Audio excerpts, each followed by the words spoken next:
Hello, everybody, and welcome to the Total Wealth Academy video podcast.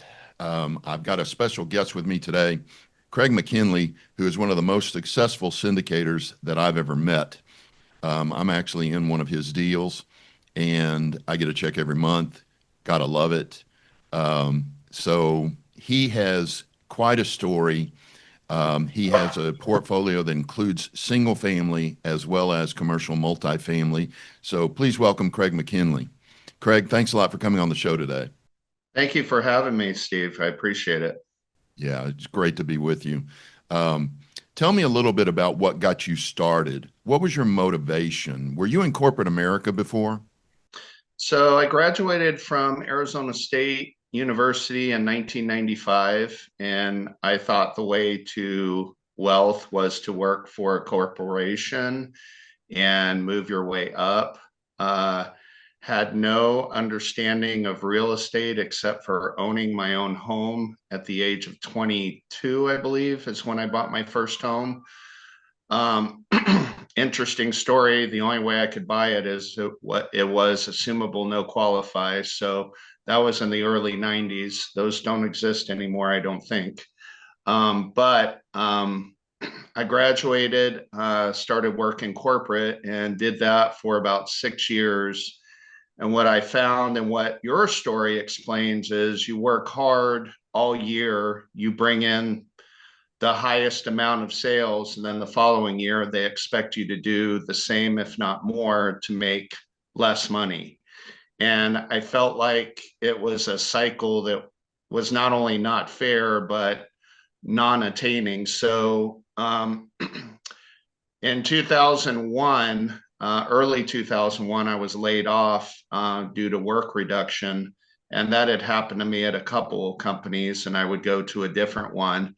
I was in sales, mostly high tech, computers, software, that sort of thing, all through the late 90s and early 2000s.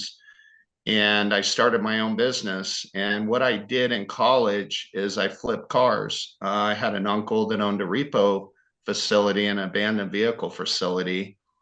And in Arizona, there, I would buy the vehicles, clean them, fix them. Had a neighbor that was a mechanic, so I was, always asking him questions. This is before Google and YouTube, when you can learn everything now. Um, but I did that for several years through college, and then I decided to do it as a living.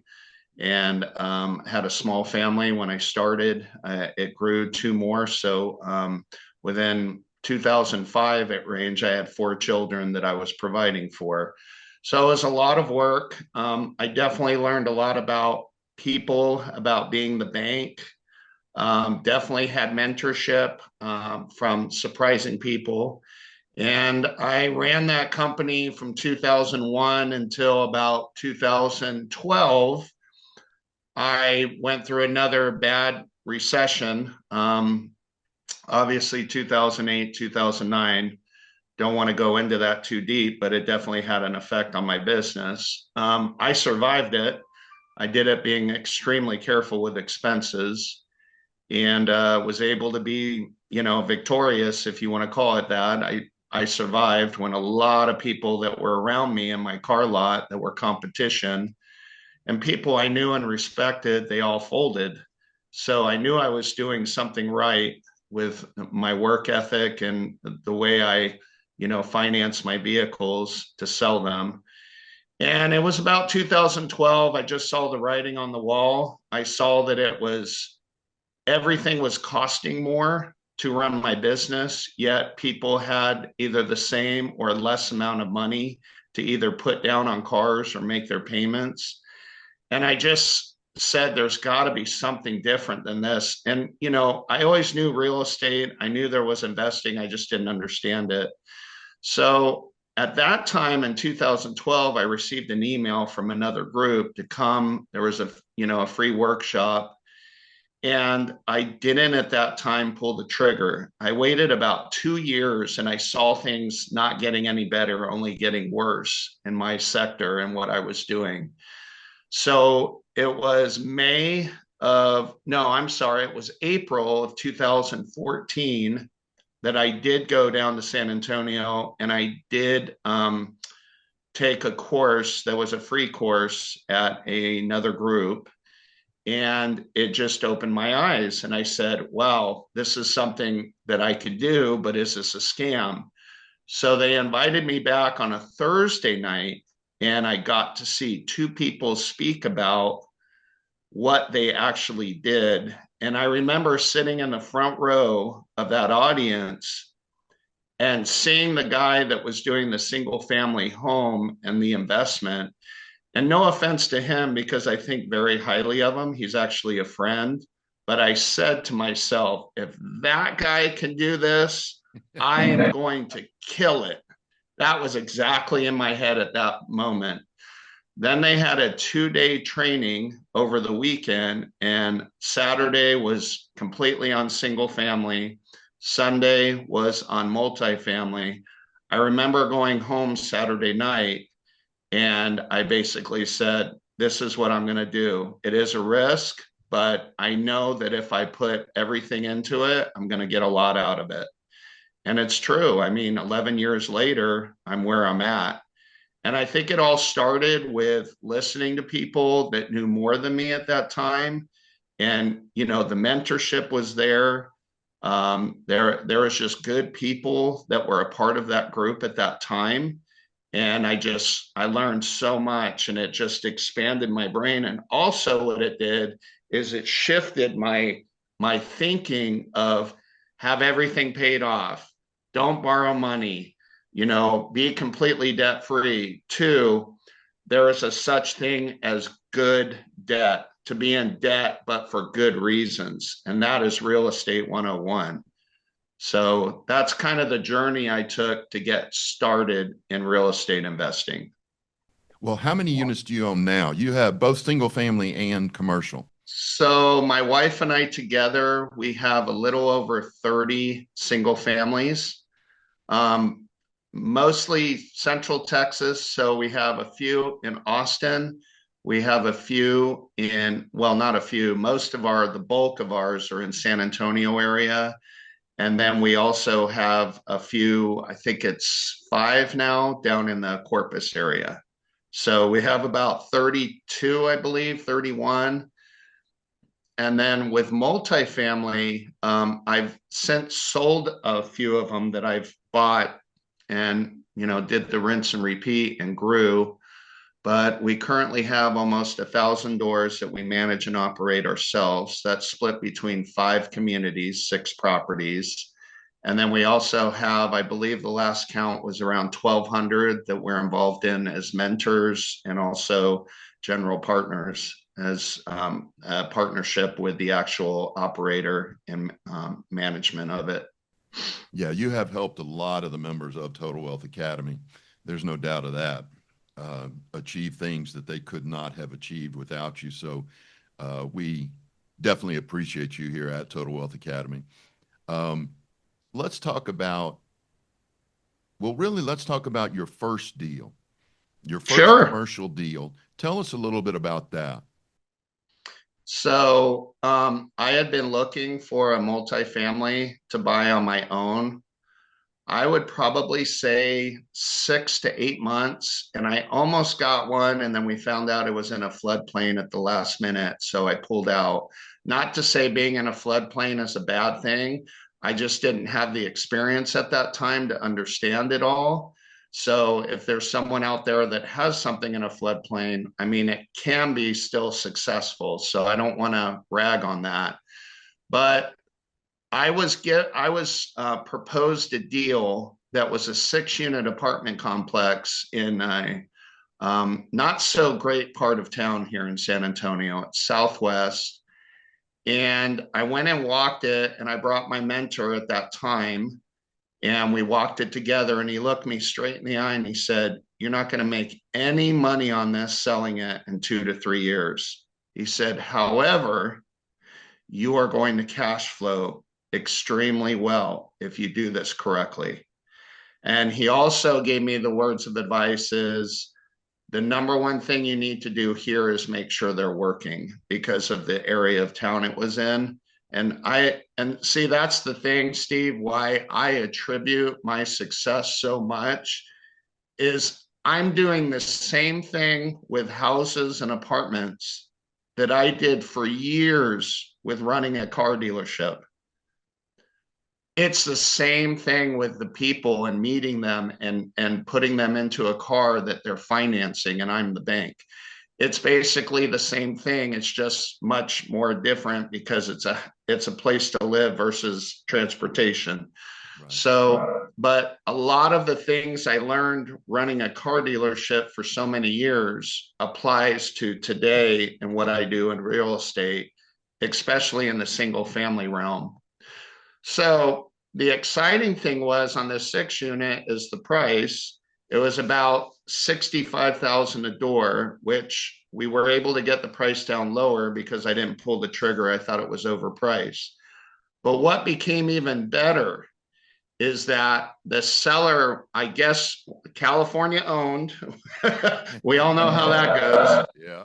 He was so desperate to sell this and he had no control over what was happening at the community that he said, look, if you buy this from me, I will owner finance this to you. And all you have to give me, it turned out after title and everything, it was a little over $16,000 out of my pocket. Wow. To buy a 6 unit community. And, I can go from the beginning to the end of how, in the very beginning, I had to evict people out or, tell them they had to leave because of the actions and what they were doing. It would take too long to go through all that. But at the end, and I actually have the paper here because Linda and I are organizing here in the office. But at the end, I was making $5,200 a month in total income, and my payment and everything, PITI, repairs and everything, I was making over $3,000 a month in cash flow on a 6 unit that I bought for a little over $16,000 in the very beginning. And, the interest rates at that time were around 4 to 4.5% on a deal like this. He financed me for 30 years fixed at 6%. So, I mean, it was just a win, win, win, win, win. And once I had it stabilized and established, and by the way, each unit was a 3 bedroom, 1 bath. So you're going to have families living there. So they're more stable. And it just worked out beautifully. And what it did for me is it catapulted my experience through the roof because I was everything. I was the cleaning person. I was the, doing work, physical work. I was, screening. I was writing up the lease. I was, taking care of work orders. Every single aspect of doing multifamily was done. I call it my training wheels. And at the end, I didn't want to sell it. I didn't need it in my portfolio anymore. I didn't. But I didn't want to sell it because it became such an easy way to make a little over $3,000 every month because the people stayed. And it was really difficult. And Linda just kept saying, look, you need to sell this. It's not needed anymore. It takes a little bit of time out of your day, I understand, or, out of your month, but you just need to move on from it. And this is the time to sell. And so eventually in August of 21, we sold it. When I bought it, I believe I bought it for 205. When we sold it, Linda was able to sell it for 495. So my mentor didn't know I was going to be holding on to it for 6 years, but he said I wouldn't make any money on it. So he was wrong, but he was right on the cash flow because that's what really did it for me. But that was my first deal. Yeah, that's phenomenal. My first deal was a little 10-unit owner financed. Yep. This was a guy who was actually selling it to me. I believed he thought I was going to fail and he was going to get it back because he sold it to me for very little down, but a high interest rate. It was actually, you ready for this? 12% interest. 12% interest. Yeah, but if the numbers work, what do you care? Worked. Yeah. It worked. I still Yeah. made cash flow. I still Yep. was able to, and when the time came, I was able to, I can't remember if I sold it or I refinanced it, but he never got it back. Let's put it that way. And I guarantee you that was your training wheels, and you learned a number of things off that, owning that property and managing it and operating it. Oh yeah, I actually got up on the roof when they were replacing the roof. I I did had a too. mop. Yeah. Yeah. So I learned, yeah, those were my training wheels. Let's talk about your first syndication, where you bought So some my land. first syndication was also in San Antonio, not too far away from this property. It was actually on the west side of San Antonio. And when I bought it, it was called the Graduate. It was probably the worst property I think I've ever walked when Linda and I did the tour. It was absolutely heartbreaking to see how people lived. Yeah. Um, it was a 32 unit with a 33rd unit completely cannibalized, tore down to the studs. And when I say studs, I mean even the floor was studs. You could not walk in without, the way you have to walk on Wow. studs in an attic. That's the way it was. And they just had boxes in there, some plywood laid down, but it was in horrific condition, foundation, roof. It was built in 1970, flat roof, condensers on top.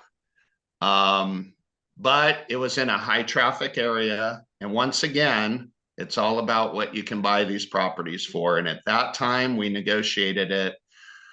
Imagine this. We bought that thing, I believe it was for $895,000, which equates to 27,000 a door. Wow. And here's the funny thing is I was third in line for that property. I was not the first person in line to buy that. So that means there was two other people that looked at it and passed because it was a scary proposition. The owner had owned it for a long time. His philosophy was to keep it loaded up with people and band-aid every single thing he needed to band-aid. And what's remarkable is when the day I bought that, closed and funded on that property, there was only one apartment vacant. He had that thing almost completely full. So I had to do a bank loan because of the condition. And here's the most hilarious part of this whole transaction is the lender broker I use, good friend of mine, just saw him last week at a Christmas party that he invited me to. Linda and I attended. Been a friend of mine for a long time, just a good person. He said, Craig, we're going to have a really difficult time financing this, finding someone to take the chance. So we went to five banks said no. Wow. It was a six bank and it's here in San Antonio. And it's because of the broker I use, my friend, knew this guy, knew who I was, had seen what I did with Summer or with Quintana Place, the 6 unit I talked about, and said, I know this guy can do it if you give him a chance. So obviously there's a lot of money escrowed for the CapEx that we did to protect the bank, which I completely understand. It was a very favorable loan.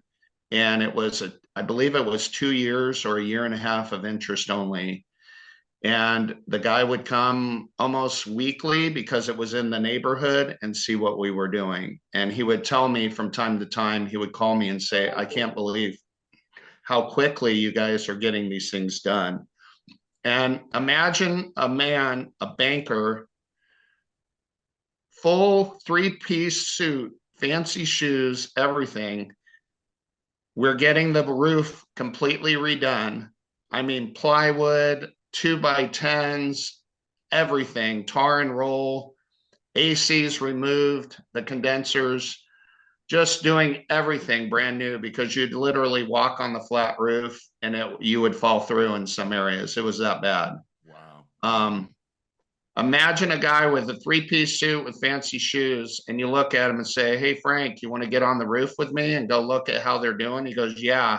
And I go, you sure? And he's like, yeah. So this guy gets up on the roof to inspect for his bank, and he's in that, style of clothing. I was pretty impressed, but he was impressed with what we did. And then when it was all said and done, all the roof, the foundation, every single apartment was touched and new. And I mean, catwalks, stairs, cement, the asphalt. We even did a cement pad for the dumpster. I mean, every aspect of what needed to be done, plumbing, electrical, was done. And when I got done with that property and we were paying distributions, and this is the important part that a lot of investors need to understand that are limited partners, is when you buy a property like this, you're not going to get any money right away. This is what we call a deep value play, and it's a high risk. And you're putting your money and your bet on the person like myself that's going to be there being the general contractor every day, making sure everyone's doing their job. And when I say a general contractor, there were times I had 6 or 7 different professions on that property working on it. It was a lot of work. It was a smaller property, I'll give you that. 33 units is small, but it was a lot of work. And when we got all done and we started paying distributions, we were paying at 33% cash on cash return. Good Lord. That's what we were paying. I've never seen anything better. I did have what's called a key principal or a general partner. He believed in me. His name was Steve, actually like you, but it wasn't you, obviously. But he believed in me. He signed on the dotted line for the loan, which was a big risk to him. And now I do the same thing for people I meet that I feel are going to do a good job. So it's a situation where I saw someone do it for me and I want to do it for others as well. The difference is he was laid back, laissez-faire. He didn't come and, look at what I was doing or call me and check on me. And that was okay. I didn't ask him to do that, but that's something I do in return with the people I mentor. Anyways, he was so pleased. He was like, I understand you're going to sell this soon, but he actually tripled his investment. And he told me at that time, and I think it still holds true because I do talk to him from time to time. He's invested in every multifamily syndication I've ever done since. He always invests. His family invests with me because he believes in me. And he told me the percentage wise, I'm the highest percentage wise investment he's ever gained. He said, I'm number one. So whenever I see him, I take a picture of him and we put the number one out. So it's kind of a neat thing. I don't see him very much anymore though, but that basically, so to finish off, 2 years, 4 months later, Linda once again was able to sell that property and we sold it at 91,000 a door and we bought it at 27,000 a door. Now there was CapEx put in it, Right. But I believe the average investor 2.87 their money. So they almost tripled their money. The reason Steve got triple is because he was the KP, so he got more. But yeah, we were really happy about the performance of that. And now I go by the property and it doesn't look anything like what I did to it. It's gone downhill, unfortunately. So maybe one day it'll come back around and I'll buy it again. Opportunity. Yeah. 2 times. Mm-hmm. Okay, let's talk about Brownstone to wrap up.